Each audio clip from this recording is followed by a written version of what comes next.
Already. Okay. Good. In a few seconds, we are live on YouTube and Facebook of Hoops Coaches International. So our audience for tonight are media from all over. That's the PSA forum, they're watching. The Collegiate Press Corps, they're also watching. I think Mr. Kinito Henson is also watching. So, ayan. So may mga fans din, may mga coaches from all over the country. All right. Coaches, siguro we can start. Let habol na lang si Coach Joey. Is that all right, Coach E? Yes, yeah, sure. Hopefully makahabol si Coach Joey can join us. Yep. All right, so we'll start. Boss Joey Guillermo, start na tayo. Boss Joey, start na. Ha? Go, go. Yeah, go. All right, good evening, Philippines. And to everyone watching, coaches, media from all over the country, this is a very special episode of Hoops Coaches International. You know what we're going to be discussing tonight? 6 games, 5 knockout matches, history, what these gentlemen, our guests, our distinguished guests tonight, what they accomplished during that thrilling UAAP Season 77 has got to be the most feel-good story, sports story in the Philippines in the last 20, 30 years. Without further ado, I'd like to introduce our coaches tonight, beginning with the head coach of that season, Coach Eric Altamirano, Coach Vic Icasiano, and Coach Mon Jose. Following us later on will be Coach Joey Guanyo. For Phil Oil Flying V Sports, Coach Ariel Vanguardia, Joey Guillermo, this is Rick Olivares. Magandang gabi, Pilipinas. Coaches, kumusta po kayo? Good evening, Rick. Good evening, Yeah, good evening, Rick, Joey, everybody watching. Good evening. We also have some frontliners watching, coaches. May mga dedicated frontliners na nanonood, no? Particularly from Medical City, Cardinal Santos, and even here in Labor Hospital, Quirino Hospital dito sa Project 4, may mga nanonood. Pampatanggal daw ng problema, kaya sabi nila, no? Coaches, kumusta kayo itong lockdown? What have you been doing? How have you been coping with everything? Let's start with Coach Eric. Well, yun lang. Bahay lang, staying in the house, staying with the family. Actually, talagang isolated ako sa bahay kasi hindi ako ang natokan na lumabas para bumili ng mga groceries. so talagang sa bahay lang. Coach Vic, kayo, Coach? Ako sa bahay rin lang. Been doing a lot di ba, since basketball, di ba? Tapos ngayon lang talaga nagkaroon ng time na to be with the family, na seeing my daughter grow. Coach Mon, kumusta kayo? Have you been working out also with the Green Archers in some way? Yes, actually we do daily workouts through Zoom. Yeah, 9 a.m. every day, Monday to Friday. So all the coaches are there. They join. Some are welcome to join the workout. Some are just monitoring the guys through Zoom. So yeah, pretty much the same. Been home, just doing the workouts, and then doing mga social media materials for Magnolia Hotshot. So somewhat still working, working from home. Pero how's the family, Coach Mon? Medyo nagsasabunutan na kami ng mga buhok dito eh. Kukulit ng mga bata. No, but makukuha sa inyo, Coach. But enjoying quality time with them, especially meals. Kasi before all this happened, lunch and dinner wala pa ako sa bahay eh. So taking advantage of that now. Okay, I guess we've dispensed with that. We'll go right into the action. Heading into season 77, the NU Bulldogs were during season 76. People expected them to at the very least make the finals, but medyo na-ambush ng UST in semifinals and maraming nawalang players. If I'm not mistaken, around 7 or 8 players graduated from that team. No? So heading into season 77, there were some new pieces to the picture. The question for you coaches is, how do you for lack of a better term, so forgive me for this, how do you rebuild from that loss? How do you pull a team up from that loss? That painful loss. Nawala sila Ray Parks, sila Dennis Villamor, Sean Embe, the guys who were there for years. And how do you fix that mindset, that the mental fortitude? How do you bring it up? So all the coaches are free to talk. Let's start with you, Coach Eric. Well, of course, siyempre, very painful talaga yung nangyari sa amin against UST. Personally, talagang I was devastated kasi imagine, that's the first time that we were up. We were number 1 at the end of the eliminations and losing a twice to beat advantage. Sobrang sakit talaga. But then again, going to season 77, we had to, as the coaches, we had to have a different mindset in the new season. Obviously, we lost our key players, headed by Parks, and then sila Dennis Villamor, Jeff Habilionar, sino pa ba, Vic? Coach Mon? Robin Ronyo. Robin Ronyo. Robin Ronyo. So Sean, of course, Sean Embe. We also lost Sean Embe. So obviously, in terms of offensive firepower, we lost probably about 25 points. And looking at our lineup in season 77, we had players who were very promising, but tama ka, most of them really didn't play a lot during the season 76. But what's really good is parang this gave them an opportunity to showcase what they can do as players, no? And mindset namin nun was parang we want to toughen up. Mentally, we wanted to toughen up. Against UST, we felt parang namama kami ng UST. They know how to play in the Final Four, in the finals. Kami, parang we were new kids on the block. And namama kami. So, ang thrust talaga, moving to season 77, was how we can toughen up our players mentally. So, we had a lot of exercises and reading books. We did meditations. I think if I remember right, coaches, we were doing that prior to a game, di ba? Before a game, we do that inside the dugout. And then we joined the D-League.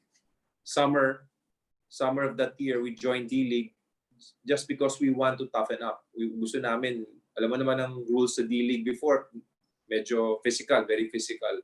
So sumali kami doon, and that really helped us a lot in terms of yung mental toughness.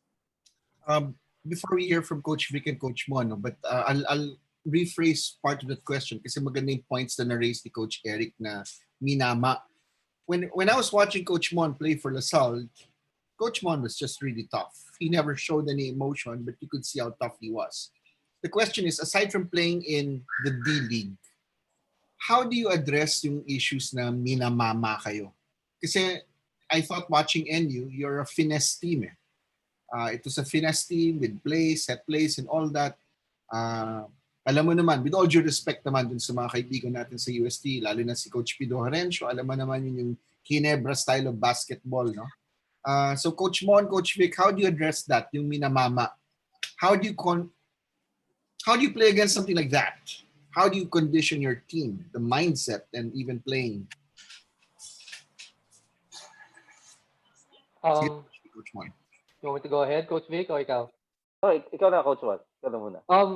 Well, I guess we did a lot of mental preparation in terms of meditation and all that. But I think one of the keys are yung preparation namin through our conditioning coach. I think we all throughout the season and the preseason, because everybody contributed. So one of those guys was our strength and conditioning coach, Coach Mark Caron. So I think he did a good job of getting the guys in shape, getting the coaches in control. Kasi minsan we tend to get overboard, mahaba practice, so he'll tell us, Coach, medyo kailangan ng hinay-hinay muna para um, so that we can sustain the whole season. Because yun nga, it's not all about how long you practice. It's the quality that you put into it. So I think Coach Mark did a good job of preparing the boys in terms of their physicality, getting them stronger. Um, Another thing, our players just matured quicker, I guess, from what happened the previous year. Sila Troy, sila Glenn, sila Jello, mentally, emotionally, they were more mature, so they were able to handle it. They were tougher mentally. So yeah.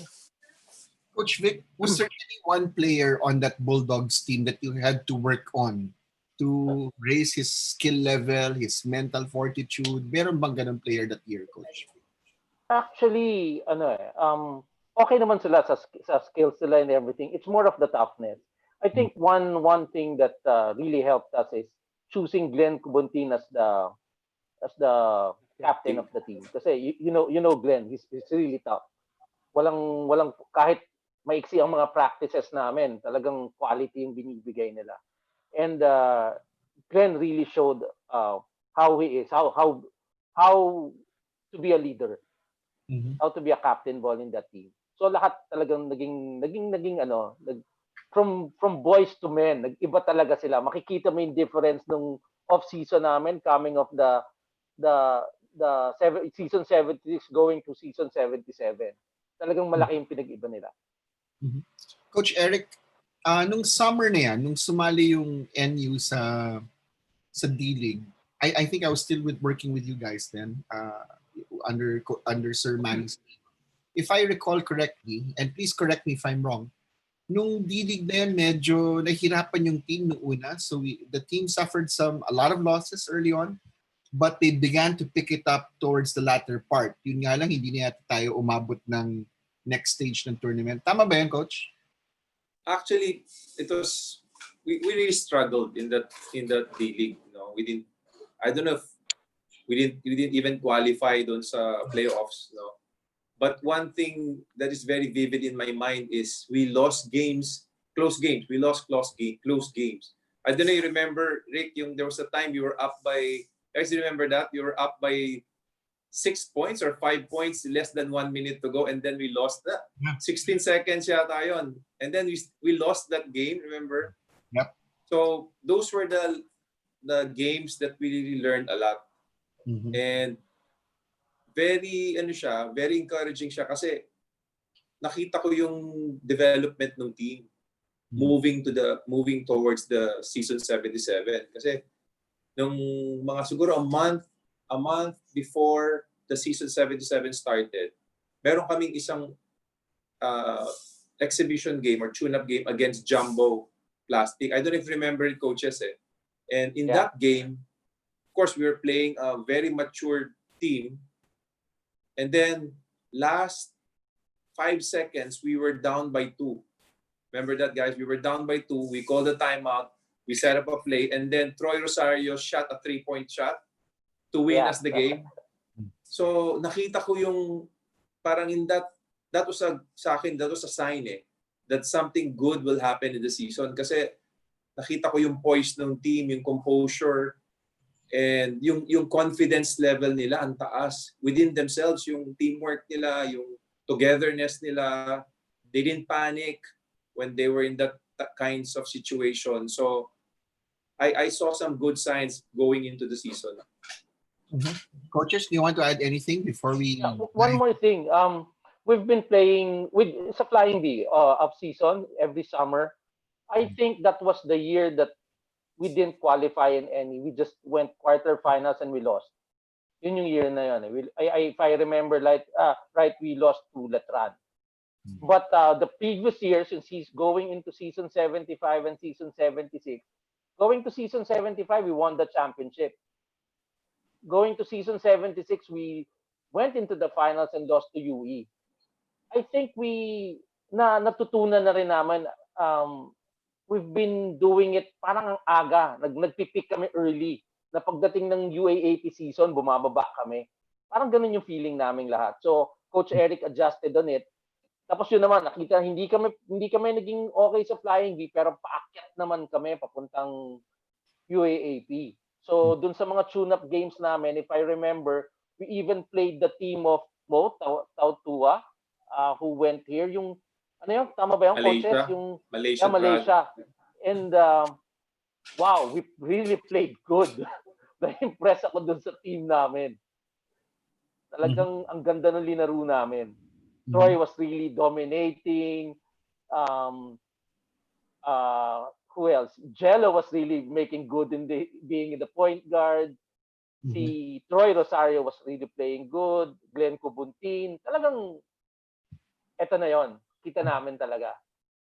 Coach Eric, heading into season 77, I don't is there something like kung si Phil Jackson sinabi niya sa team niya, oh, ito last dance natin, ito gagawin natin, this is what you expect. Heading into season 77, was there anything that you did you have a theme? Did you have something to set the tone for season 77? Paano ba yan? Para sa mga coaches na gusto malaman kung may overall game plan kayo o gustong mangyari nung taon na yan. Coming into the season 77, parang of course everybody wanted to prove themselves, you know. Pero ang difference lang is they wanted it collectively. So nakita ko solid talaga yung team and they wanted to redeem themselves from what happened in season 76, no. But as kami coaches, I don't know guys, we've never mentioned anything about let's win the championship. You know, let's make sure that you know bawiin natin yung nangyari sa season 76. Walang ganon. Talagang I think the message that we were sending the team was let's just get better every day. You know, kasi marami nga mga bago. Alfred was a rookie then, and looking at our lineup compared to our previous lineups, talagang we didn't have really weapon in terms of offense. So we had to find a way paano kami mananalo. And what's really good about season 77 is everybody embraced the idea, the identity that we will win it on defense. So yun na naging parang calling card namin going to season 77.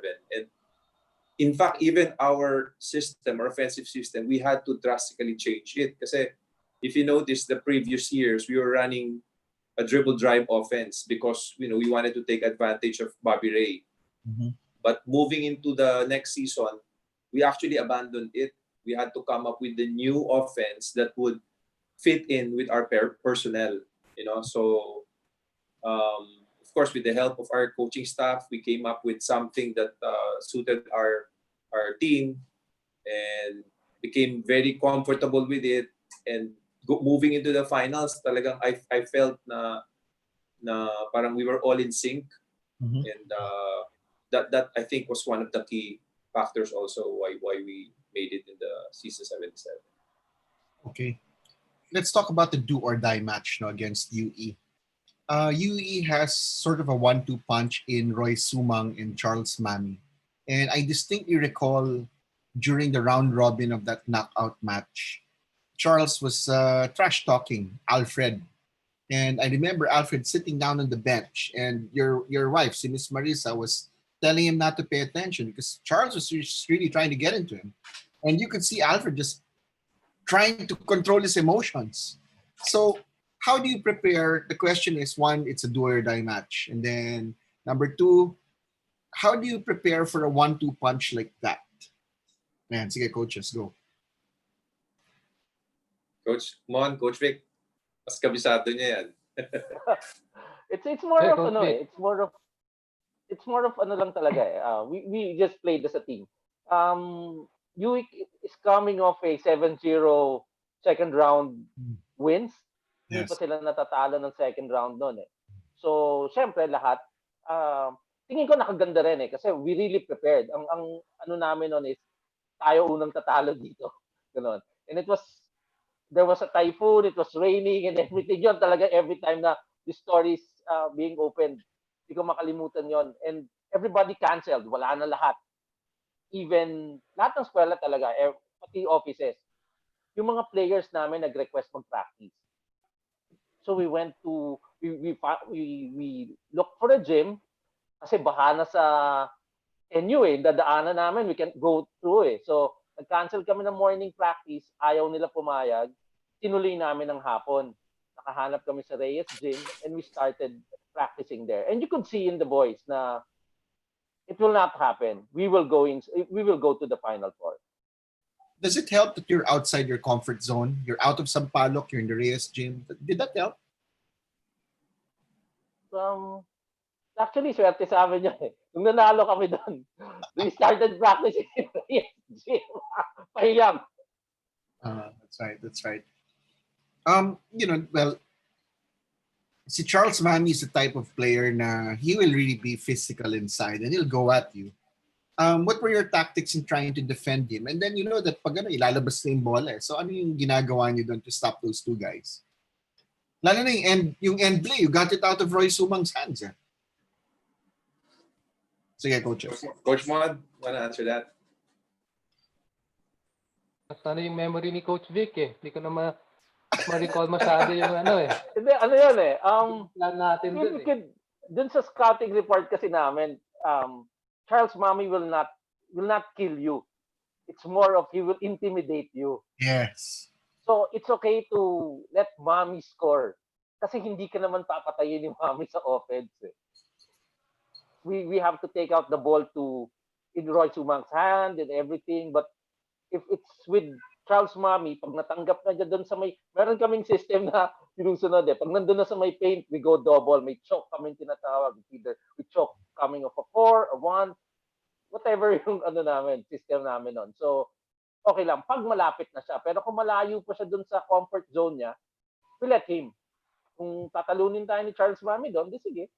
Parang ganun yung tinignan namin. But nobody has to be intimidated. Hindi tayo pwedeng ma-intimidate ni Charles Mami. Whatever happens, we play as a team, we will not be intimidated. Coaches, do you recall heading into that match, may hit list si Charles Mami. He used to write the names on his shoes. Yung hit list. And he had Alfred's name on his shoe. So, yun nga So, babalik tayo dun sa Minamama. So, ano sinabi niyo? Although mas tough na yung team nun, you knew that Charles and the others were gonna try and sila Chris Xavier would try to get into your heads. So ano bilin nyo before the game, coaches? Coach Mon, kayo, kung ano naalala nyo? Well, actually, I didn't know about Mami's shoes. May hit list pala siyang ganon. So I guess those little things didn't matter to us. What mattered to us was the big picture. And it was a team effort. Collectively, we know we can stop them. Or we know we can stop Roy or si Charles or whoever that may that be. So, ang namin really was team defense. Sabi nga ni Coach, from the previous year, we lost siguro 25 points. But that didn't matter because we started holding teams to a lower output. So, depensa talaga yung importance sa amin at that time. So, collective, yung players namin at that time, they really, kumbaga, they had each other's back. So it wasn't Alfred against Charles. It was Charles Mami against us. So, we had our double team schemes. Tapos pag kay Sumang, of course, sometimes we'd trap his ball screens. So, I forget na the specific rules, but yun yung basic rules na, we wanted to limit their touches. So, but of course, they had other guys who can beat us. So, talaga, total team effort. That's right. Heading into this game, that knockout game, na natalo nung final elimination round match against LaSalle. And, in coaching or even in basketball or any sport for the matter, kailangan maiksi yung memory mo Diba? You have to put it out of your mind and move on to the next assignment. Talk about the mindset of your team. Were they hungry? Were they nervous after that loss to LaSalle? And there was this do or die game? What was the situation right there, Coach Eric? If I can remember, and at the end of first round, we lost back-to-back games. So we lost to FEU. Our last game in the first round, we lost to FEU. And then our first game in the second round, we lost to FEU also. So dalawang back-to-back losses kami sa FEU. We had a good record ng first round, 5-2 kami. We only lost to LaSalle and FEU. Now, pagdating ng second round, the only team that beat us aside from those two teams was UE. So natalo kami ng UE sa second round. And I think yung mga players knew na hindi kami dapat natalo sa UE noon. We knew, the players knew that we can beat that team. So it was a time for us to get back at them para do sa playoffs. And if I remember correctly, ang una kong, swerte lang kasi si Alfred nakatira sa amin, di ba? So at least nag-guide ko siya, nako-coach ko siya, na-remind ko siya na si Mami, walang gagawin niyan kundi inisin ka. Di ba? He will try to get you distracted and buti naman masunurin si Alfred, and talagang kasi panakot sa kanya ni Marisa, talagang pag ikaw na technical foul ka, patay ka sa akin pag uwi mo. So talagang yung mother's yung fear sa mother nandoon. Talagang takot na takot si Alfred na di bali na daw siya suntukin ni Mami. Basta wag lang siya pagalitan ng Tita Marisa niya. Yeah, so it really helped a lot kasi in that playoff game, Alfred really struggled in the game. In fact, he was into early foul trouble. Nag-2 quick fouls siya kagad the first 2 minutes in the first quarter. So most of the time in the first half, si Henry Betayene ang naglaro guarding Charles Mami. And buti na lang, we had that luxury of having 2 imports na big enough to guard Mami. And si Alfred only played during the second half, maybe half of the second half. And all throughout the game, talagang inaano siya ni Mami, china-challenge siya, binubuli siya, but you could see yung concentration ni Alfred was there. And true enough, if you remember that game, Alfred made those 2 key free throws to give us the 2-point lead in the last 16 seconds, I think, 16 or 13 seconds before the shot of Gallanza on the other end. Yeah. Na buti na lang nag-miss kasi if kung na-shumot yung tira ni Gallanza, wala na tayong storya ngayon, wala na tayong pinagkakukwentuhan. Actually, before the shot of Gallanza, malas siya eh. I think he missed 6 previous shots. Medyo minalas siya eh. Siya yung shooter ng team na yun, pero minalas siya at that game, no? I want to ask Coach Mon and Coach Vic.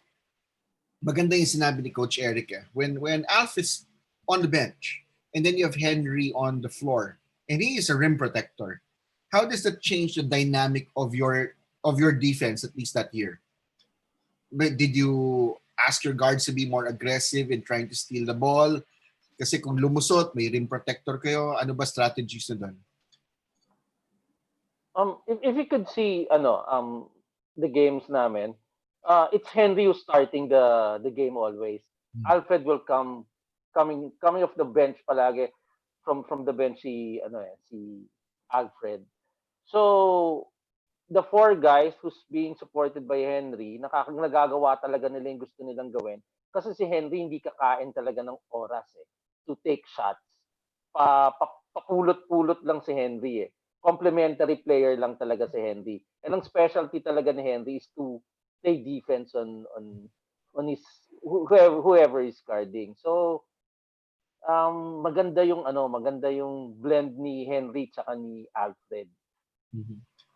Coach Mon, any insights into that, Coach Mon? Well, definitely nakatulong sa amin yung we had both Alfred and Henry. Pero yeah, Henry was really they were our anchor sa defense namin. Pero we always emphasize good defense.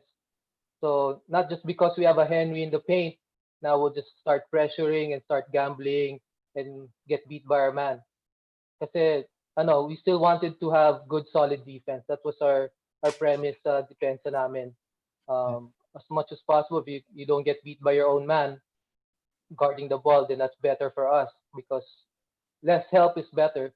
So, but yun, there are times that you do get beat. There are times that they get to the paint. Then yun, we had the luxury to have those two guys, and of course, there's also Troy was there as well. So, who's a rim protector for us as well. So, tapos si Glenn nandun, sasalubong sa'yo if needed.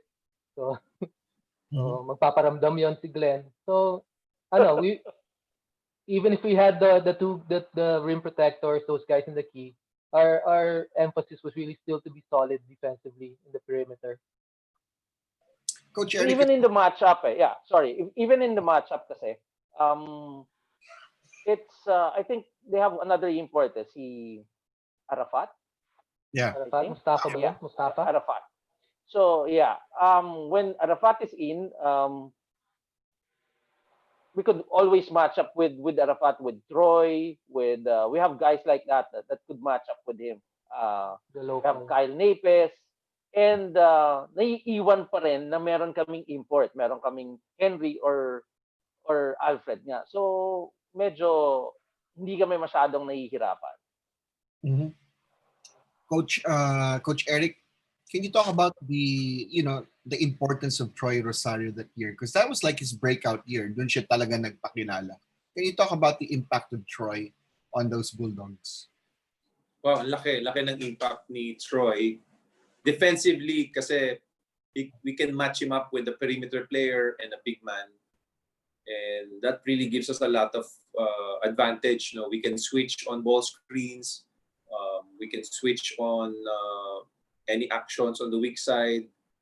And especially like what Coach Mon said, we were all funneling the offense or the ball towards our big men. Sila Alfred, sila Henry, which means pagka tumutulong sila Alfred on the ball, yung weak side namin, usually yan ang magsasuffer. Pero with Troy there, with Glenn there, that gives us really a weapon, another weapon na hindi kami matatalo sa rebounds.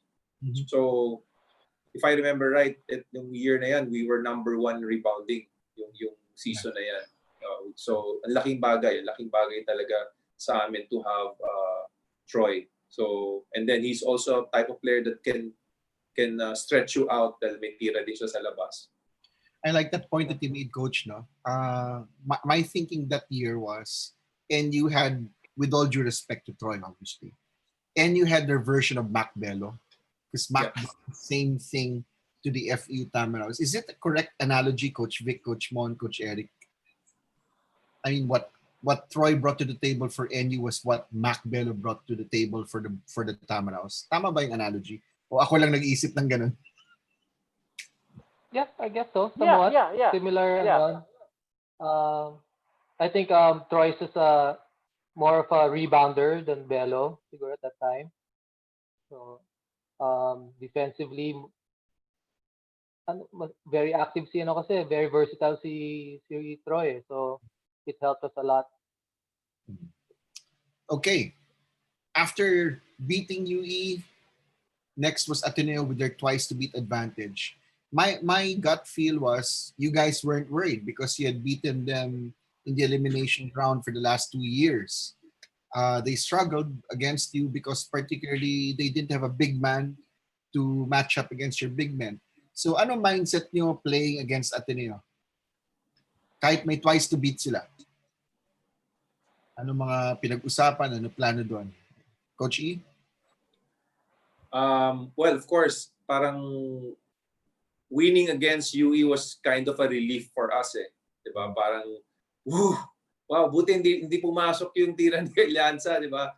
So, moving to the Final Four, parang sa akin, that was a breakthrough game. Yung confidence level ng boys tumaas all of a sudden. Kasi, again, yung mga struggles namin ng second round, very evident Very evident. Nag-struggle kami against LaSalle. And even yung UE, if you watch our UE game, we played really bad. And sama talaga, we committed 28 turnovers. We were bothered by the press of UE. And ultimately, it came down to the breaks of the game.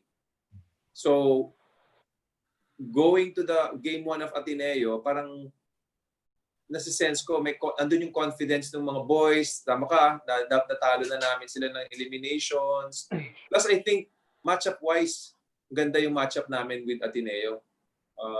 We alam namin ang advantage namin is with our bigs. And sila, more of a perimeter-oriented team. And, I think what they were running in terms of offense, we used to run it. So we know how to defend it. I think that's one of the advantages that we had going into that series. Mm-hmm. Coach Vic, Coach Mon, your insights into that Final Four matchup? It's more of going into that matchup. It's more of the to that game. It's more of the matchups pa rin. You could see kasi na they're having problems with their bigs. They cannot match up with Troy. If they go too bigs, they have to sacrifice one of their wingman. And ang solid sa kanila noon was, if I remember right, Elorde, Kiefer Ravena, Pesumal, and Newsam. So if they're going to use one of those guys at 4, we have an advantage with Troy. If they go too big, they have to sacrifice one of the guys. If they choose to sacrifice their point guard, mauobliga si Keith mag-point guard.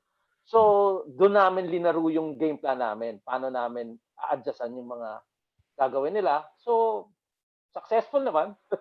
Nakakatuwa naman. Coach Mon, your insights, Coach Mon? Well, I guess all throughout the season naman, as Coach Eric said, our mindset was we didn't aim for walang pinag-usapan na championship. So, the pressure was less, I guess. Wala masyado yung pressure doon. And kumbaga, we just took it one game at a time. So, yung starting with the UE knockout, kung natapos yun, let's just take it one game at a time. We need to beat them twice, but kailangan manalo tayo sa game 1 to have a game 2. So, with that in their minds na let's just focus on this game 1, I think helped them to, of course, yun nga, in confidence, tapos wala masyadong pressure, help them, mentally. So, but then again, going back to team defense, it wasn't really just Paulo Habilona stopping Kiefer. It was NU stopping Kiefer, NU stopping their players. Right. Aside from maganda yung pagbanggit mo kay Pau Habilona, the defense that he played on Kiefer, but another guard also really stepped up, and it was Jello Alolino. Tama ba, Coach Vic? Siya yung those 2 games against Ateneo, he hit the clutch free throws. Tama ba? Yeah. It was dun sa buong na yon, if we go forward already, yung knockout game, that was the hardest Ateneo game kasi hindi na yung katulad nung first 3 games na kontrolado namin yung game.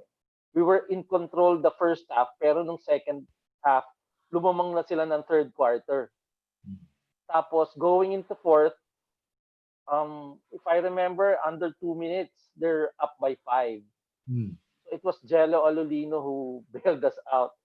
Actually, hindi lang yata 5 kasi dalawa yung tinira ni Jello na 3-pointer plus yung free throw niya, yung panglamang namin. That was very big. I mean, you saw the future in Jello Alolino. Nakita mo talaga na leader yung bata. Confident siya against he was confident against Nico at that time, against Lorde. Right. Yeah. Right. Matchup niya, he liked this matchup. Coach Eric, were you the person, or at least your coaching staff, kayo nag-recruit ba sa kanya out of perpetual help? Si Jello? You mean Jello? Jello?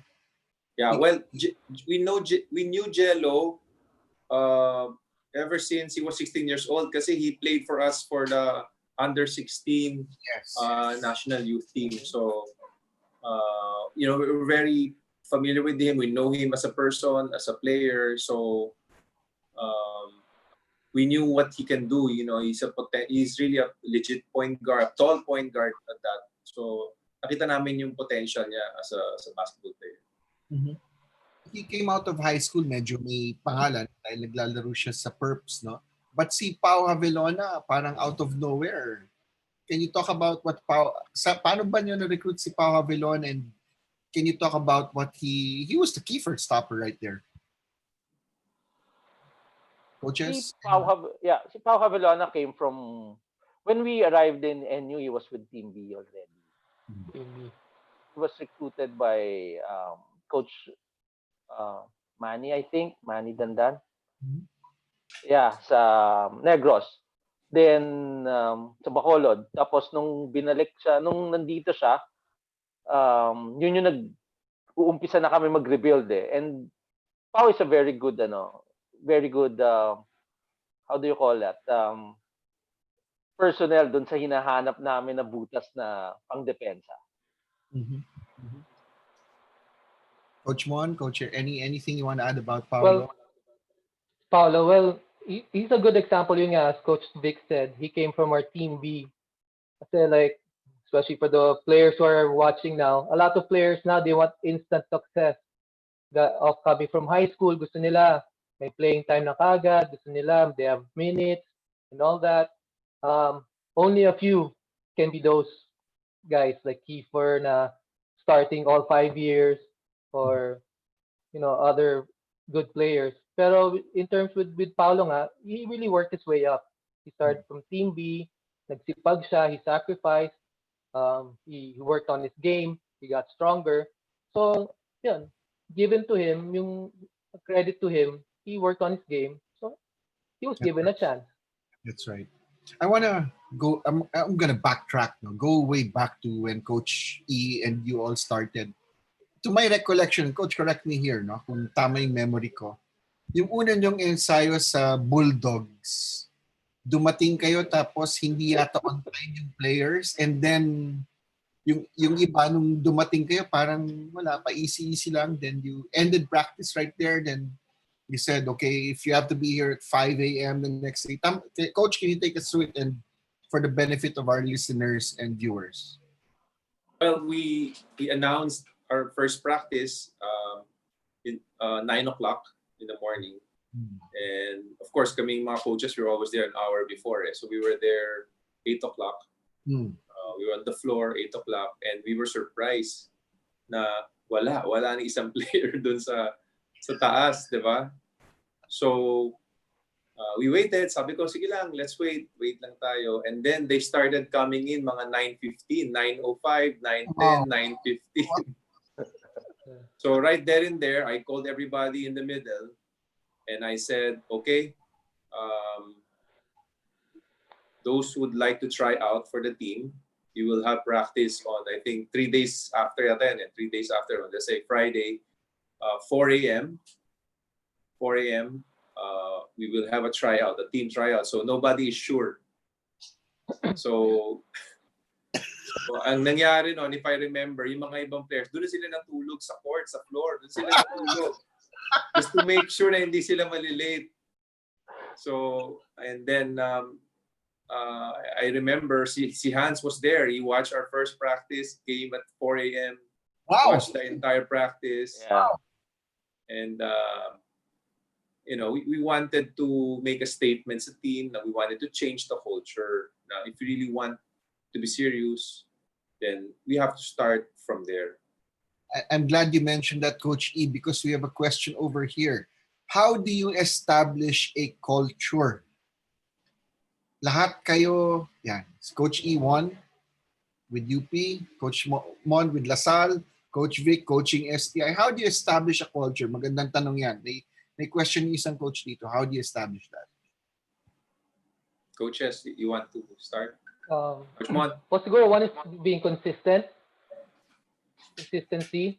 Yun, if you want to establish discipline, if you set a certain call time, then you have to be consistent on being on time.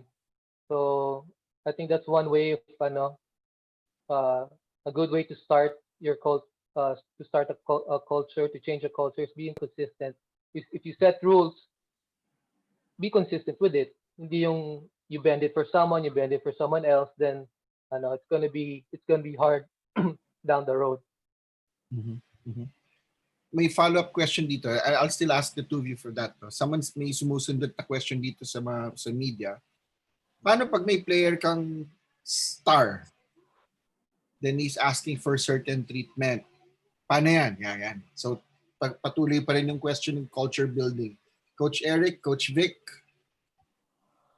Coach Vic? Ilalabas ni Coach Vic yung latigo niya. Ano kasi, hindi pwede kasi yung ano yung gusto niya. Kailangan yung kung ano yung kultura ng team. It has to be the culture of the team. Hindi pwedeng siya yung gusto niya ang masusunod. He has to follow what the culture of the team is.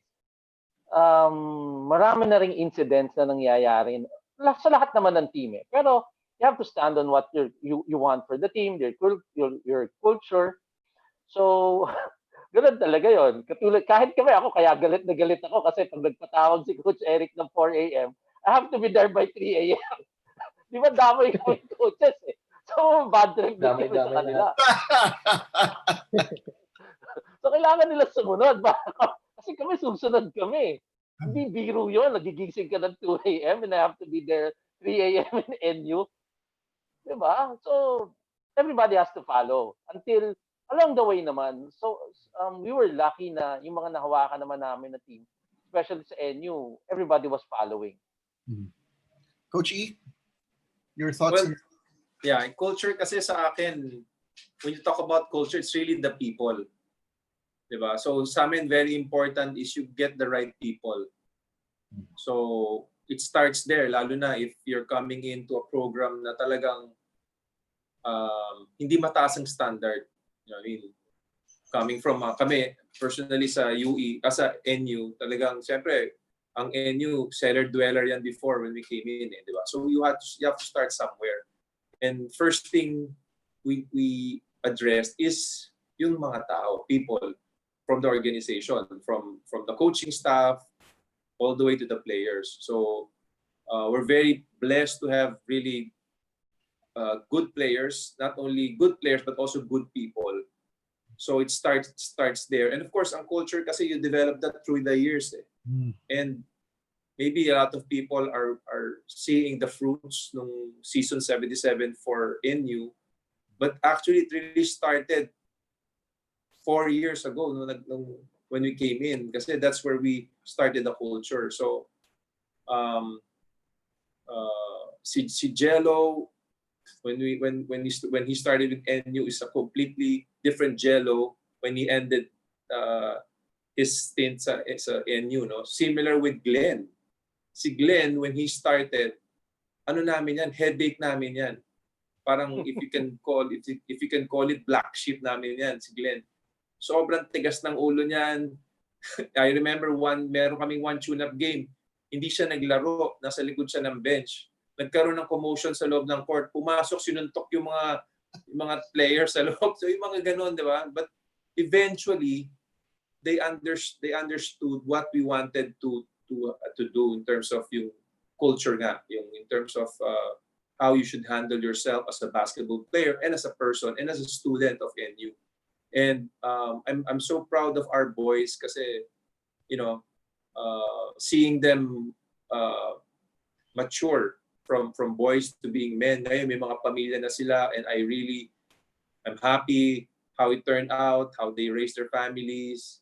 Diba? And I think that's the fulfillment of a college coach. Eh. Talaga, mahirap lang talaga kasi just like any other kid, kung may anak ka, hindi naman consistent na mabait yung anak mo. He'll mess up, he'll mess up once in a while, but you should be there to guide them.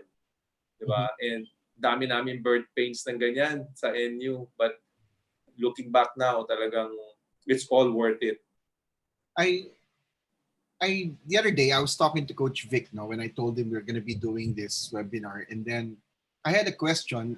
I asked that I posed to Coach Vic, and I said, kung ginugulangan kayo ng UST, bakit tinitira na yung player nyo eh? Bakit hindi kayo sumagot in kind? And that was my question. And I remember Coach Vic saying, hindi pwede kay Coach yun eh. We'll just play the game the right way. And I recall, so before I ask the question, I recall season 75, the summer leagues. You were playing Ateneo, and Coach Norman pa yun, and NU beat Ateneo. And as I recall, in the final minute of the game, the crowd, they were of NU was cheering, "Uwi na kayo." Coach, naalala mo yun? And then humarap ka dun sa crowd ng NU, wag. wag. And then parang, uy, hindi tayo ganon. Do you remember that, Coach? Hindi mo, Coach, I don't remember that eh. and I thought that having watched the UAP for so long, since 1983, and I was in high school, I was already watching seniors basketball. I've seen a lot of coaches, hahayaan nila yan. Sige, go. Part of the mind games. Eh. But I recall you stopping it, and then parang the question is, setting that culture, creating that culture, sabi mo, it took years, no? So when did you feel that finally your boys had listened and they were following, they had bought into the system, they had bought into the culture that you wanted to? Kailan nangyari yun? May moment ba yun? Yan, coaches, you can all answer. Medyo mahirap, no? Kailan ba? Napatig. Season 76, I think, nakuha na nila yung culture. Kaya lang, talagang hindi kami pinalad. But I think season 76 was okay already. We were there already. Everybody was following whatever. Kasi hindi mo naman mapapansin eh. Ano na eh, kasi for a certain time, pag normal na yung nangyayari, ibig sabihin it's working already. The culture is there already. Even the crowd. If you see when we won season 77, medyo iba yung crowd ng NU, sobrang decente. Iba. You could see it. Diba? Hindi mo ina-expect na ganon yung naging crowd kasi nakita nila eh. From the team, it rubbed off all the way to the students. Hindi kami bastos nung season na yon. We were playing big schools na you could say bigger than NU at that time, but we were really a decent crowd. Hindi kami walang nagmumura doon, nadala na rin ng team. Coach Mon, your insights, Coach Mon? Well, siguro it's not just the team, actually the whole institution. I think that's what sila Sir Hans wanted to do, was to really set a different culture for the school, higher standards for the school. So, kasi hindi lang yung basketball team yung naging successful eh. I mean, even other sports were successful before us. Before us. Excellent point. So I guess, yun, not just from the men's basketball, even the admin. So I guess it really starts from the top. You know, Coach Sir Hans had a vision of what he wanted NU to become. So he passed that message down to all the way down to the coaches, to the teams, to the team managers who are mostly his friends. So doon nag-umpisa talaga yon. So kami, we just had our own little circle going on, pero in line with the direction of the school. Coach E, before we move on to finishing off Ateneo. Yeah, I remember my first meeting with Hans when I took the job. I remember what he told me. He said, I want our players to study and finish school. So very firm siya dun sa belief na yun about education. And that's why I believe in that also eh. So yun din ang in-emphasize namin sa team na you have to really be serious with your education. Alala ko nung first year ko, what I did, I was monitoring kasi their classes, talking to the faculty, and I kind of reminded all the players, oh guys, malapit na yung SEM, and I'm already telling you that if you fail, then we will not go out of our way to talk to the teachers and bail you out. So, ang hinihingi lang namin sa inyo, pumasok kayo. Kasi dati parang ang notion was, pag natatalo sila, ayaw nilang pumasok the next day, nahihiya sila. Yun yung parang notion dati. Yun yung excuse, di ba? Parang, coach, ayaw na yung pumasok kasi nakakaya, natalo kami kahapon eh. Ganun, di ba? Sabi ko, hindi pwede yun. That's hindi an excuse. You have to go to class. Whether you win or lose, kailangan, that's your responsibility as a student athlete. So, after nung first season namin, when I went to the faculty, checked on the attendance and the grades of our players, ang daming bumagsak. Ang daming bumagsak, ang daming hindi pumapasok, and we had no choice. We had to take them out of the team. Either they go to Team B, or sometimes because hindi rin sila talaga pumasa sa school, they got expelled. So, after that, parang, oops, nagulat yung mga players. Totoo pa rin sinasabi ni coach, kala namin, ano lang yan, bluff lang, di ba? But after that, smooth sailing na kami all the way until our last year. In fact, ang ganda ng graduation rates ng mga players namin. Most of them really graduated. Congratulations. Mga Dean's Lifters pa ata tayo at that time. Yeah, si Bobby Ray was one of them. Yeah. Good job, coaches. There is a question here. I know that I said let's finish off the Final Four, no? There's a coach here. There's a question here. For Coach Eric, how did you choose your assistant coaches? Yan. So, Joey Guanyo, Vicky Casiano, Monose, Jeff Perlas. Paano nyo pinili yan? Yan. Maganda tanong yan eh. Very disparate yung pinagpilian. For me, madali lang sa akin kasi itong mga to have been with me since our national youth team days, no? Simon has been with me since I was with Pure Foods. Naalala ko nga yun when I got Mon as an assistant coach. Nagulat siya kasi kala niya kukunin ko siya as a player noon sa Pure Foods. Kasi at that time he was trying out for us a team eh. And then tinawag ko siya, Mon, I would like to invite to be one of our coaches. Ha, coach?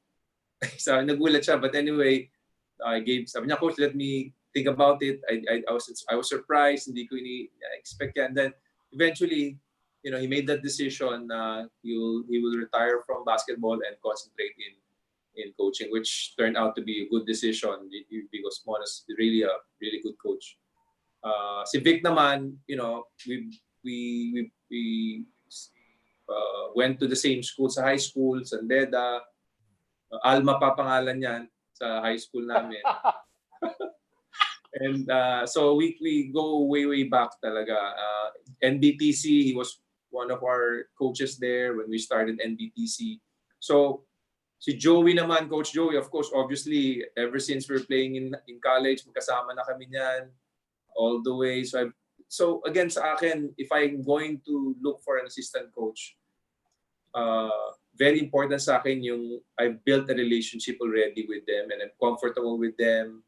And I have no inkling or any questions or doubts about their loyalty and work ethic, yung tsaka ability to teach the kids. So itong mga coaches to, sobrang blessed ako to have them kasi they're really models ng mga really good mentors in all fields, hindi lang sa college, even sa professional level. Okay, dun sa nagtanong na yan, I hope Coach E was able to answer your question, and please send more questions. Okay, Final Four against Ateneo, that final game. Timeout, matagal yung before na-resume, 13-minute lull. Tama ba? 13 minutes yata. More pa. Oh, how do you keep that focus? How do you keep the focus? Oh, that's a long time. And then number two, ito. Against UE, you forced the ball out of Roy's hands. Napunta kay Gallanza. Was against Ateneo, ganun ba yun? You wanted the ball out of Kiefer's hands? What was the play right there? How are you planning to defend that final play of Ateneo? You knew it was going to go to Kiefer. So address first the timeout, the lull, and then Kiefer. Go, coaches. Coach Vic. Yeah. Ano yun eh? Kiefer went against the ball screen kasi. Yung bola na yon was supposed to be, it's in Kiefer's hand, tapos he went ball screen dapat. Kaya lang, nagmamadali siya, iniisip niya siguro na kukontrahin na niya para yung help, kasi si Alfred was going to help. So he went against the ball screen. Pero Alfred was ready eh, kasi, he's been really there to play defense eh. So when he attacked, yun nga, si Jello nag-show pa ng konti in the corner, nakita rin siya, tapos bumalik siya kay Elorde. So yung buwelo ni Kiefer medyo naiwan na kasi si Pau Abelona nag-follow pa. So talagang tatlo yung kasi yun yung yun yung rule ng ni Coach A sa defense eh. At least tatlong tao yung makikita mo pag umaatake ka eh. So meron siyang on-man, meron siyang help side, meron pang big man to help yung last line namin. With the drop down pa doon. So I think yun yung key doon. Kaya nahirapan din si Keith to really attack the basket really. Mhm. Coaches, anything to add to that? Tsaka yung lull, how do you keep your players focused? Pwedeng momentum swing yan eh. Di ba? Yeah. Well, I think like the other day we were talking about this also. I think Coach Eric mentioned it. Yeah, we kept them told them to sit down. Pinapikit niya muna yung mata just to relax and just stay focused. Tapos yun nga kami on the side, we're trying to figure out trying to see what Ateneo will run or possible plays that they'll run. So yun nga, I guess pumasok na rin maturity ng mga players namin at that time. Even with that long delay, they were still able to stay focused and be able to finish off the game. Mm-hmm. Coach E, anything to add? Well, I just felt na yung 9.3 seconds na yon, it went to our favor kasi unang-una we are on defense and then Ateneo will be on offense. So obviously pag 30 minutes ka nakaupo, matutuyuan ka, di ba? So I mean that won't hurt us defensively. Plus, we'll be able to regroup and study all the possible scenarios defensively. And of course, whatever scenarios you will think of, it's going to go to Kiefer Ravena. Everybody knows that. The entire Araneta Coliseum know that. So I think in that play, based na rin sa scouting report namin kay Keith, he loves to refuse ball screens. Lagi yan. Because he knew that if he goes to the ball screen, there will be somebody that will hedge him hard and he won't be able to attack the basket or score. So, galing niya. Sinet up niya when he got the ball. He called for a ball screen and Alfred was guarding the guy setting the screen. And then as soon as that screener came, he went away from the ball screen. It's a good thing si Alfred naiwan siya sa baba. He didn't really show hard right away. He waited and then he was able to read that play. Nung nakita niyang nag-refuse si Kiefer, which actually worked well for us kasi going left. And all throughout the series, we were trying to force him one way, which is left. I mean, you cannot stop Kiefer, but you can limit him. So, you have to choose your poison, whether you want to bring him to the left or to the right. Diba? So at that time, we decided to send him to the left, his left. Mm-hmm. So yun nga, what Kiefer said, para daw siya nakakita ng shadow or something. Kasi when he drove to the basket on his left, Alfred was there. The entire Alfred was there with his hands up, and he couldn't even see the basket. So Alfred knows that he's not gonna block the shot by sometimes kasi players ang tendency when somebody drives, binababa nila yung kamay nila trying to block the shot. So we reminded Alfred when they penetrate or Kiefer penetrates, just keep your hands up, wall up, don't foul, let him take a tough shot. And true enough, that's what happened. And if you watch the two games ng Ateneo, you would see that every time Kiefer drove to the basket, Alfred was there. And then it kind of changed Kiefer's shot. Kasi sabi nila parang nag-struggle si Kiefer. But like what Coach Mon said, it's really more of collective how we defended Kiefer. Si Pau stayed in front and then had that confidence that if his man goes by him, then there's a big man that will be there waiting to help him. So yun. That was one of the best stops we've seen in UAAP basketball history. And obviously, nanalo and pumasok ng finals ang National University. Coaches, sabi nyo earlier, the season, hindi mo na pinag-usapan yung championship, pero nandun na kayo. Pinag-usapan niyo na ba? What was your game plan against FEU? You struggled against FEU. Coaches? We didn't know na it was FEU after the game kasi magkasunod yung game na yon di ba? Kasi Araneta nagka-break. So we were happy. We were inside the dugout in Araneta, and if I remember, kumain kami muna, coaches. We were eating inside the dugout na sobrang masarap yung lasa ng kinakain namin. And I forgot what we were eating at that time. Tapos we were waiting who's going to win. So, and honestly, nung nag-uusap kami, I thought it was Lasal. Until that last big shot of Mac Bello, it changed everything, di ba? So, yun na. So, pero I think more of mas makaka-match up kami sa FEU than Lasal. So, blessing in disguise na rin yung nangyari.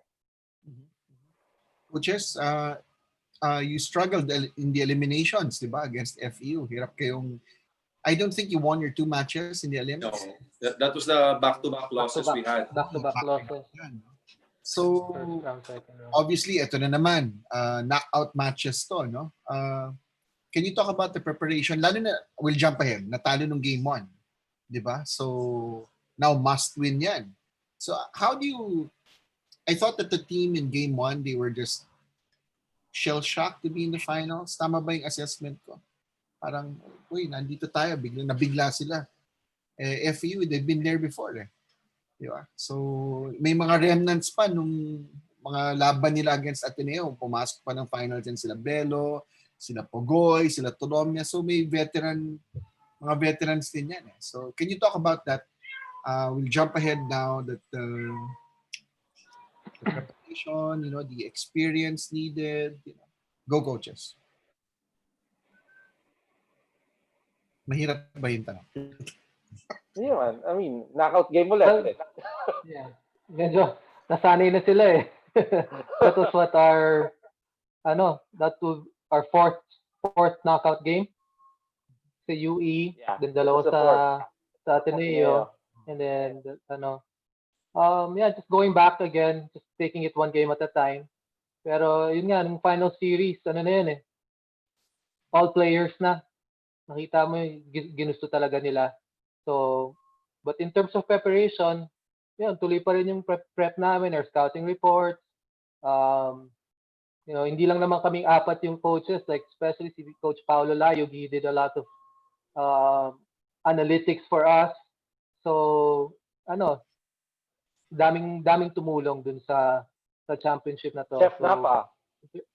Sila Coach Jeff. So, daming nag-i-input talaga, daming So, really collective effort. And then, the players just responded. Kung anong yung binigay namin sa kanila, they took it in, they bought in. So, I guess, hindi namin alam kung tama yung mali yung game plan namin, but they bought in eh.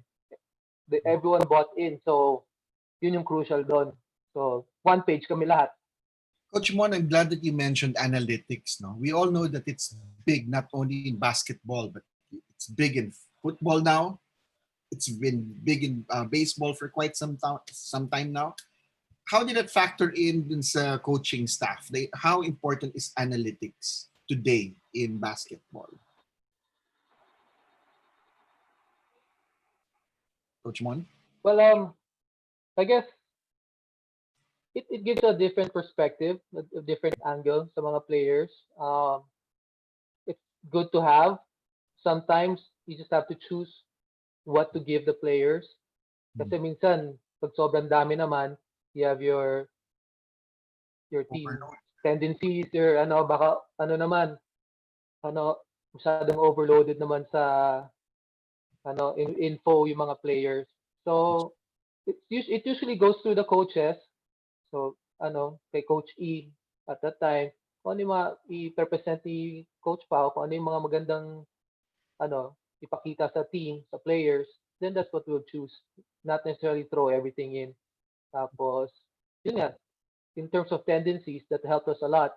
So, you can't really stop a Kiefer Ravenna, but pag nabigay na yung analytics sa'yo, yung na-analyze na ng coaches, nagbigay na ng info si Coach Pau, oh, 40% lang siya sa kaliwa, 60% sa kanan. So, doon na tayo sa 40%. So, at least we increase our chances of making a stop. Very interesting. I'd like to see a reaction to this comment from Mr. Manny C. Ang sabi ni Mr. Manny C, I have not seen a coaching staff work so hard and see a team to make sure that they're well prepared. Can you react to Mr. C's comment, Mr. Manny C? Coach E, ikaw muna. Well, coming from him, napaka-thankful kami sa comment niya. Thank you, Sir Manny, for that comment. But again, na-inspire lang kami kasi very supportive sa amin ng management, headed by Sir Hans and Sir Manny. And ang maganda talaga dun sa team nung season 77, one page talaga lahat. I mean, everybody was really after, one goal. Wala kang mafe-feel doon na merong isang may hidden agenda, merong selfish motive, walang ganon. And it trickled down all the way to the players. Tulad nga nung sinabi natin, si Glenn Kubunting is a very, very good example na yung parang day and night yung yung maturity niya, di ba? Imagine from a black sheep naging captain ball. So and then siya talaga, everybody listened to him.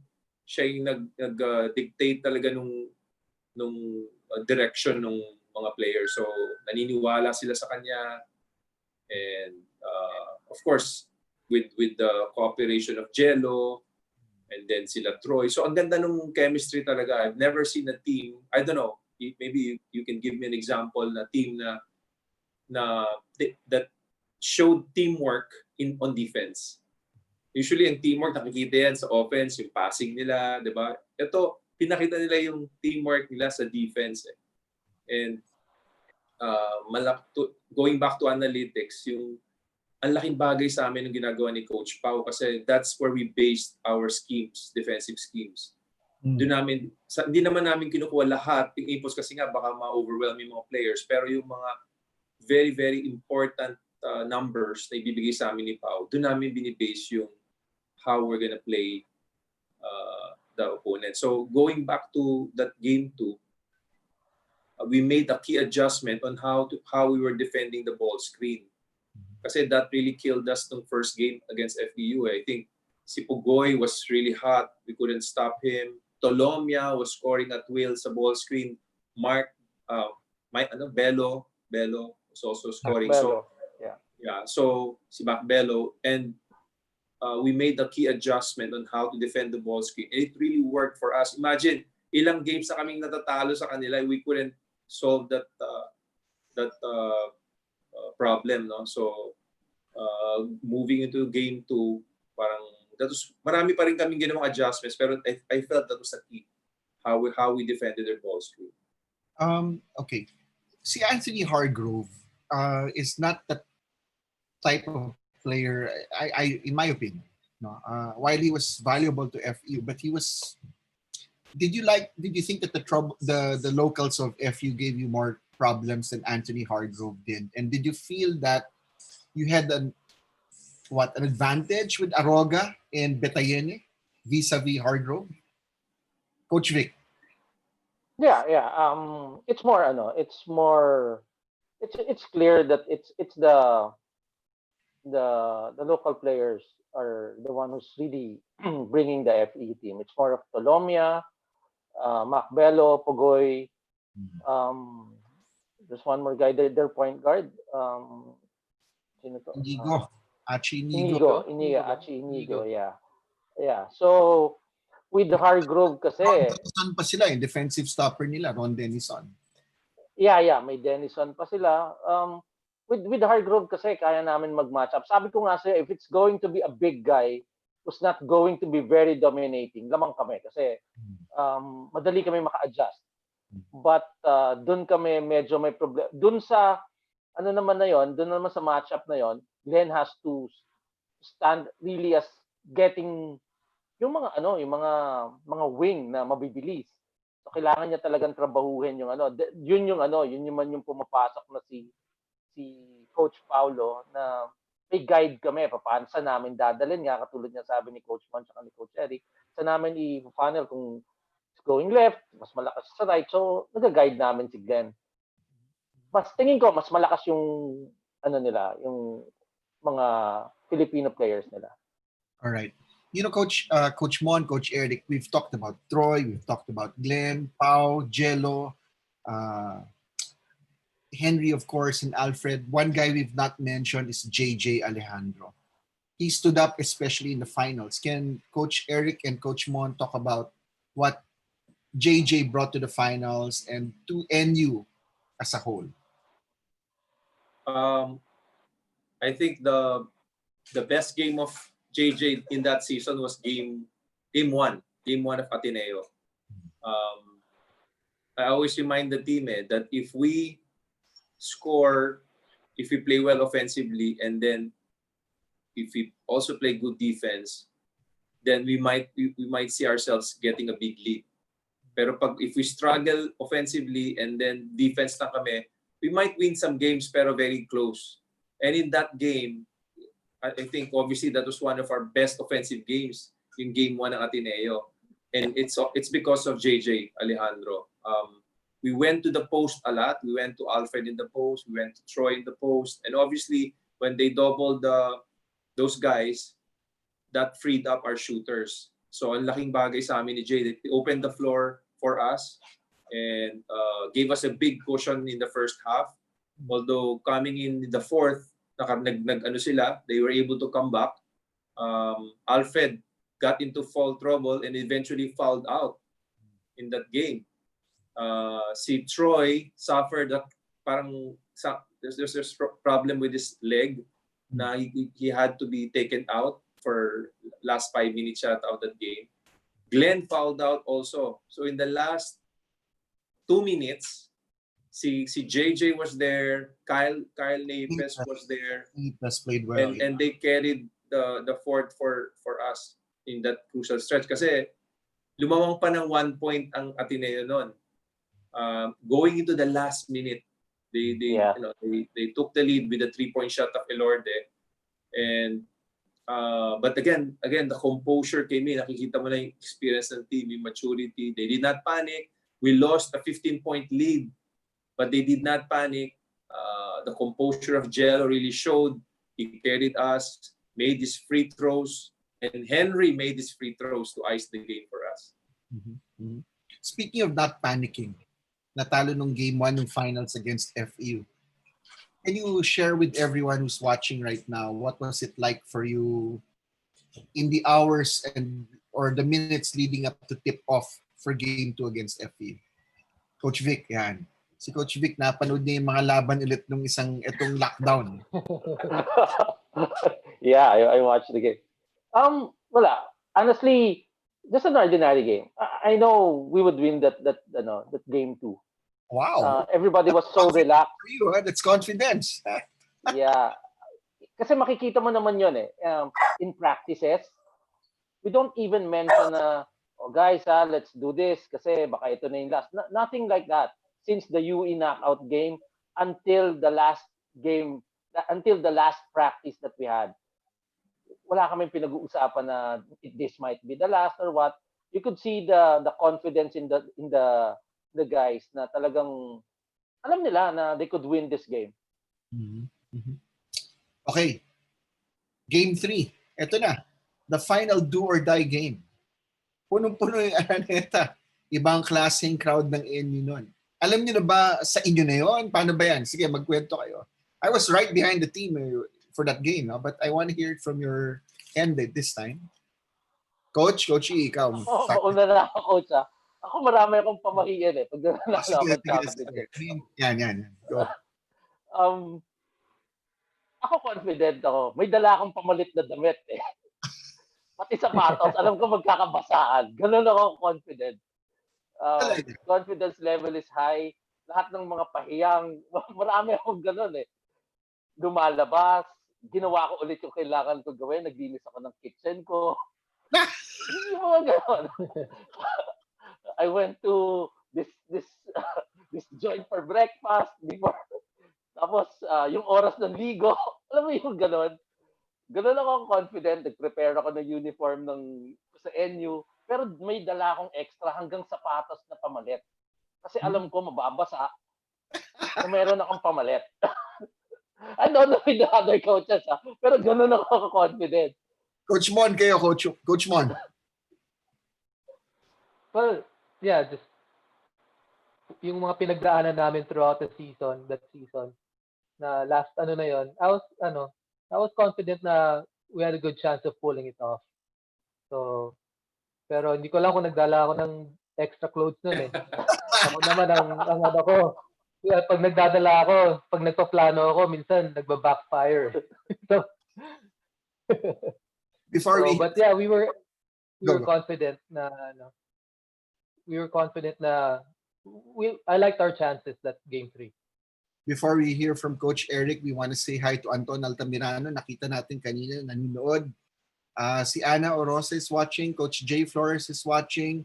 Our friends from the media are watching. I think Miss Tessa Hasbinas is watching. Mr. Iggy, manager. Ignacio D, nanonood. At marami pang nanonood sa atin. Coach E, yan. Game 3. Well, ano strategy nyo nun? Yung the night before, maraming tao, they were asking me, nakatulog ka ba? Mukhang parang di ka nakatulog. Ganun, di ba? For some reason, I was able to sleep really well. Talagang ang sarap ng tulog ko. But then again, of course, when you wake up, you think about the game, and so many things are coming into my mind. No? Yung mga, worries of a coach, like, si Alfred ba magfa-fall trouble early? Yun yung mga things na sometimes you don't expect, but sometimes it happens, di ba? All of a sudden, your key player gets into fall trouble and all your game plans are all messed up. But so yun yung mga things na umiikot sa isip ko in that morning. But when I went to the dugout to see the players, parang somehow it gave me a sense of relief na seeing how relaxed and focused they were. And then it's not something na, kasi alam ko yung team yung minsan tahimik sila, pero ninenervyos sila, alam mo yon, yung parang tight sila. Pero ito iba yung na-sense ko sa kanila parang they were so relaxed. In fact, ako din parang somehow I allow, usually I don't allow that sa dugout. Ayoko nung nagtatawanan, ayoko masyadong loose kasi sometimes it's also parang a sign of this na di-distract sila, walang concentration. Pero for this game, pinabayaan ko lang sila. I mean, they were really, joking around with each other, very relaxed sila. And somehow when the game started, I felt we had a good control of the game. Yes. We were doing the same things that we did that's game 2, and we got a big lead in the second half, and they made a run in the 4th, and I was calling all the boys, the Alfred, we were up by 10, and I think 2 minutes to go or something, and then they were telling me, Coach, parang I was giving them reminders, Alfred, say, do this, and Alfred just said, Coach, we got this. Stay calm. We got this. So when I heard that, parang okay, now I know we're gonna win it. So ganun yung confidence sila sa bawat isa, and it was really a nice feeling when the buzzer sounded, kasi all the hardships, the pain, the heartaches that we experienced for the last 4 years that we were there, parang somehow God allowed us to be rewarded. And not only us, but the school, yung paghihirap ng management, mga players. And when I think about our championship, hindi ko lang naisip yung mga players na nandun sa team na yun. Hindi naisip ko rin yung mga players na nandun before that. Kasi sila yung they were part of the history, di ba? Kasi hindi naman kami aabot sa ganong situation kung hindi dahil dito sa mga nagdaang players. In fact, Bobby Ray is one of them. Sabi ko sa kanya, you think that you were not part of this championship, pero you are. Kasi you started the culture, di ba? Yung being excellent. Kasi when we started the program, ang team lang namin was respect. The first year was respect, di ba? And then second year was parang let's believe we can win. And then the third year is parang excellence. And then fourth year, we can win it. Diba? Parang yun yung team all the way. And I mean, I don't think ngayon siguro hindi pa na-realize ng mga players yan. Diba? Pero 20 years from now, they realize kung ano yung na-accomplish nila. Okay. We're down to our last few minutes here dito sa Usapang Basketball with the coaching staff of the NU Bulldogs. We're with Joey Guillermo from Phil Oil Flying V Sports, the coaching staff, Eric Altamirano, Mon Jose, and Vic Casiano. Ako po si Rick Olivares, ang host ninyo. We have a couple of more questions. We have one from a coach watching all the way from Cebu. Ayaw niyang bigay ang pangalan niya, nahihiya daw siya. Pero before that, Coach Eric, nabanggit mo yung sinabi ni Alfred. And now, Coach Vic, I know you watched the games on DVD recently, or I don't know how you watched it. I was standing behind the bench, and I recall in those final huddles, Jello was talking, Glenn was talking. Tama ba? Yung nakikita ba yun during the timeout? And at that point, so the question therefore is, did you feel that point that talagang sa inyo na to? That lalo na all the players were all engaged in what you were going to do when you returned to the court. Coach Vic, ikaw muna. Tama ba? Yeah. Tama ba nakita ko? Last 5 minutes of the ball game. Yeah. Yeah, it was ours na. Ano na lang yun, matter of time.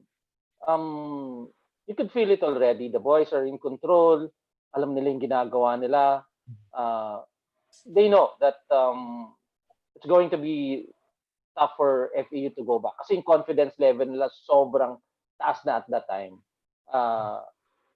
Sobrang inspired din yung mga bata kasi 5 minutes na lang kasi matatapos na yung season and we're going to be crowned as champions. And for the first time, yung parents ni Glenn was there to watch the game. So I feel at that time 5 minutes amin na yun.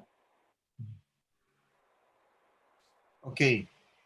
The question earlier from the coach from Cebu, taga-NBTC siya, Coach Eric. Nahihiya siya, ayaw niya rin sabihin pangalan niya. For all of you here, Coach Mon, Coach Vic, Coach Eric, how has winning that championship changed your life? Coach Mon, ikaw muna. Well, yun nga, just the other day, we were all together talking about this as well. That same question popped up. So Interesting. yun, yeah. Actually, that year nga, during that interview, I said that 2014 was very lucky for me. My wife was pregnant with our youngest, with our boy. That was the time na nag-champion kami, tapos nag-grand slam kami sa San Mig Coffee. Oh. So that was a very, very good year for us. So sabi nila pag may buntis, swerte. So That's I guess very lucky that year 2014. So but yeah, it helped it's always good to win championships, especially this type na grabe 60 years before the last for it to happen again.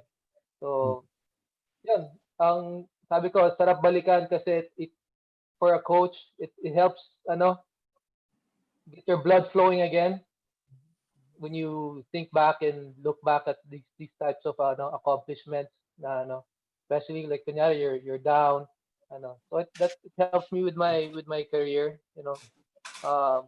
keeps me going even yung championships ko with LaSalle before you look back parang magaganahan ka ulit.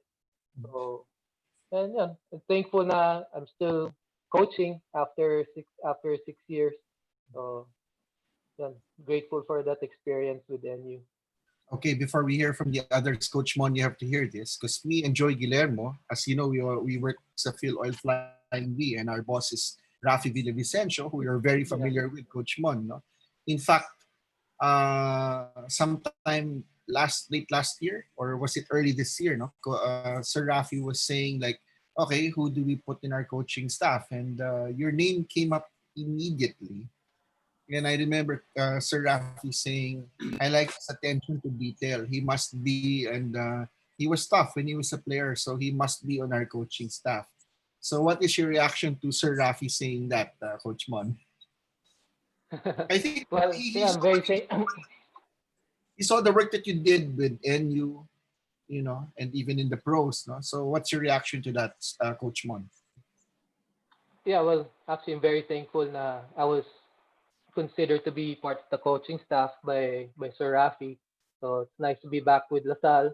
Nice to be back in the college scene. And thankful also to Manong kasi um, Sir Rafi already spoke to me na wala pang head coach.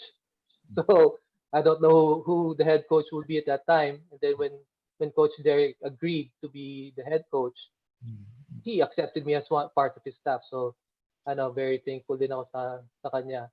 And yeah, just very excited to start uh, get ready for the UAP. Sayang lang na nabitin ng konti. So This coming, well, di pa naman start yung next school year. But good luck, Coach Mon. No? yeah, thank Oh, you. Coach Vic, how is it yan? Yung tanong ni Coach from Cebu. How has it changed your life, Coach Vic? Katulad ng sabi nila Coach Mon, it's nice to go back every time that you're down. Kaya ako pinanood ulit kasi we were in quarantine, nakakulong tayo, wala akong magawa. So I browsed on YouTube. So doon ko nakita 'yon. Mm. Watching it again, confidence, bumabalik. Tapos it made a lot of things changed. I'm back being a head coach again in MPBL. Yes. Yeah, with Bacolod and Saka sa mga paborito namin commissioner sa UAAP. yeah, Old yeah. Adamson might... Tapos had a lot of jobs like that. Commissioner ako ng yung PCYA, the one Chinese league, what else? Mga summer leagues yan sa Phil Oil, UAAP. UAAP, yeah. Diba? I was back now as head coach. I'm also handling a high school basketball program. A small, actually, they're just starting. They're not a basketball school, but it came from NU also. Alam ko doon yon kay Coach E, sa group, sa National University. Kaya nagkakaroon ng mga ganong offers. Yung championship ng season 77. Para sa mga nanonood, si Coach Vic Icasiano nung nasa STI pa yan, bago siya manalo, kinocover na natin yan. We saw him build that winning culture over there until they finally won. And ayun, no? Tapos kasama namin yan sa Flying V Thunder along with Joey Guillermo, who was team manager. Sayang lang, di tayo nanalo doon, no, Coach? Nabitin tayo. Coach Eric, how has that championship changed your life? Well, ano sa akin winning a championship in college, especially in the UAP, is a fulfillment kasi that's one of the leagues na hindi pa ako nakatikim ng championship, no, as a coach. So, malaking fulfillment sa akin yan na to be able to get one sa collegiate level. And, going back, talagang it was really God's purpose for me to coach in college kasi talaga I didn't have any intentions of coaching in college but I love coaching young men, boys, when I coached the national team.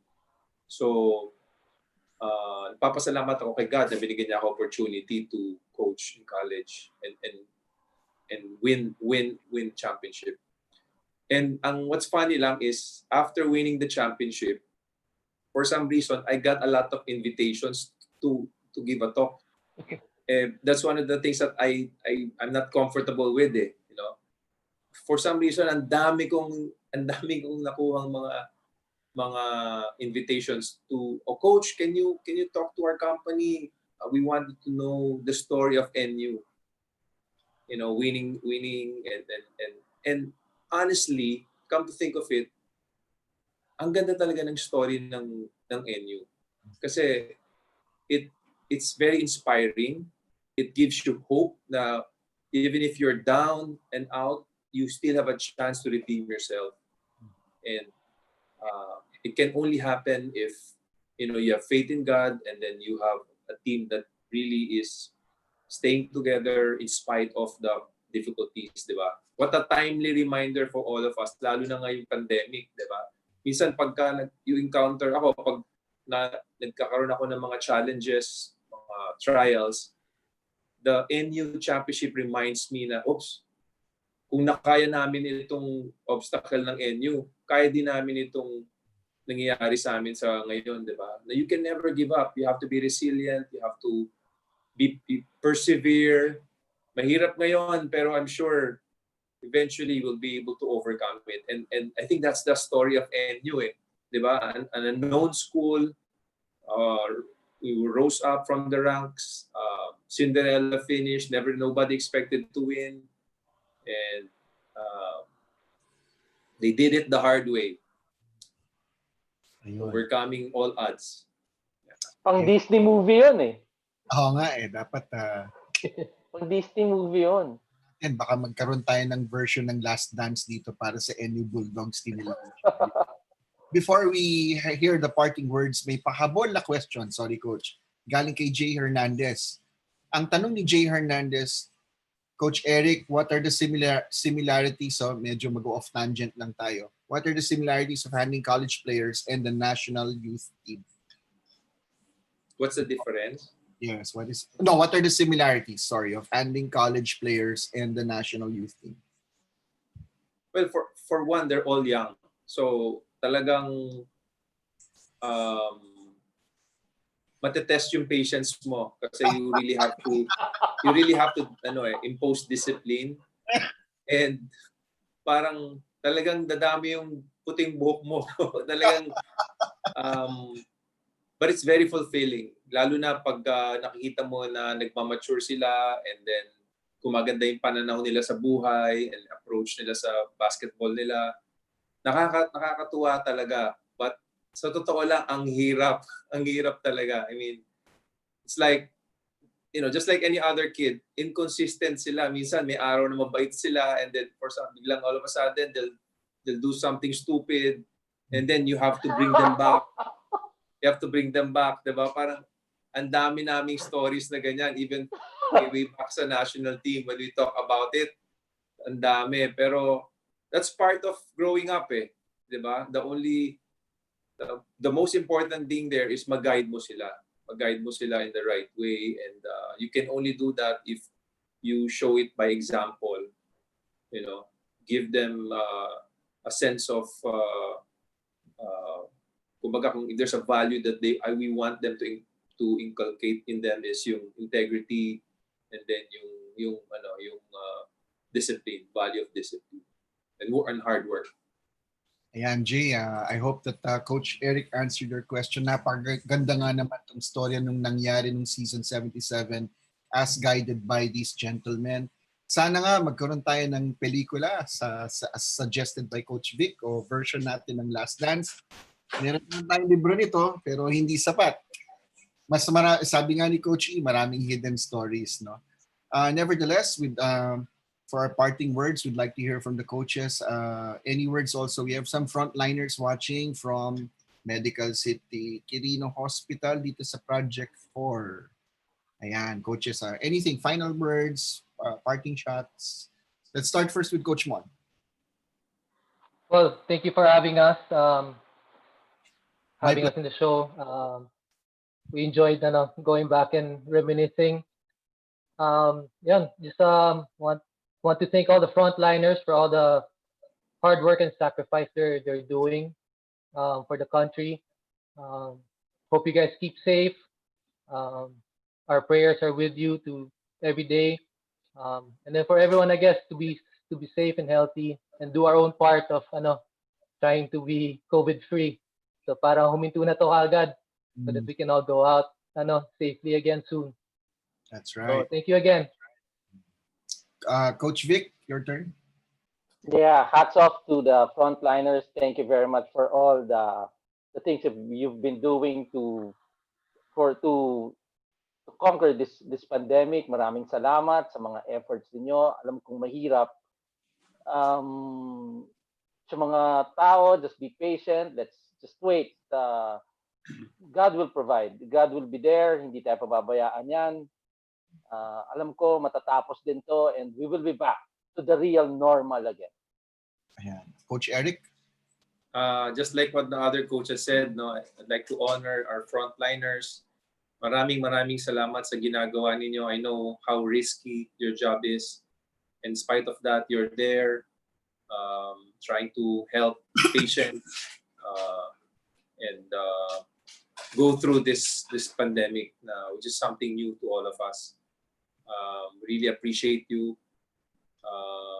Maraming salamat sa inyo, Rick, Joey, for inviting us. Sa mga coaches na nanonood, I don't know if kung meron kayo nakuwang lesson sa amin, but at least napatawa kayo ni Coach Vic, yun importante.